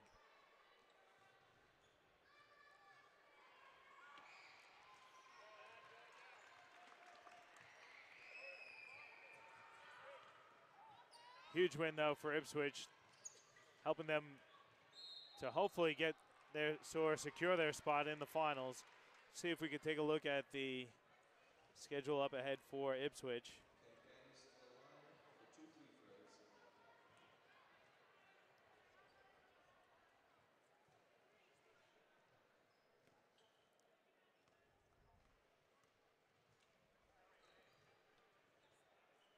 See what we could find for the Force.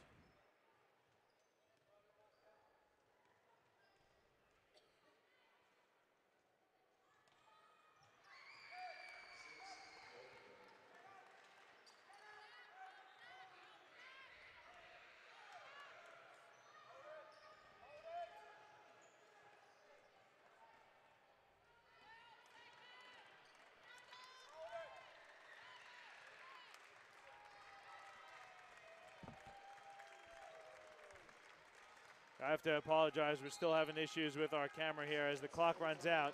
And it's going to be a 107-97 win for the Ipswich Force over the Logan Thunder. Continually to lose the camera here. I'm not sure, guys. We'll try and work it out in between the game. But pretty good performance for Ipswich. Nice win for them on their road to the finals, Dan. Oh, it's awesome. Great win for Ipswich. Great signs for them, and even better, Cassie Smith's, whilst gingerly walking, at least she's walking, shaking hands, so hopefully she's okay. All right, we'll see if we can get some final stats for you. We'll try and work out these technical difficulties. We'll come back with you shortly here on the QBL Game of the Week, presented to you by Nothing But Net Media and Live Sport Australia.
We're back here at Cornubia Sports Complex. Have to apologize for the technical difficulties there at the end.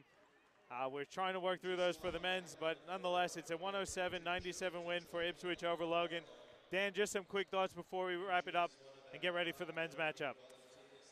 Well, I think from Logan's point of view, it's a great learning opportunity this close to the playoffs, but I mean, all credit and all discussion should be on the Ipswich Force. They played amazingly well, desperate for a win on the road against a top 2 team this late in the season. They came out and executed really well, and the girls that they obviously focused on, their post players Landry and Walker stepped up and got it done, but Williams, Rachel Mate, Farley, these other girls were great today as well, so an awesome team win for them and a propeller going into the finals.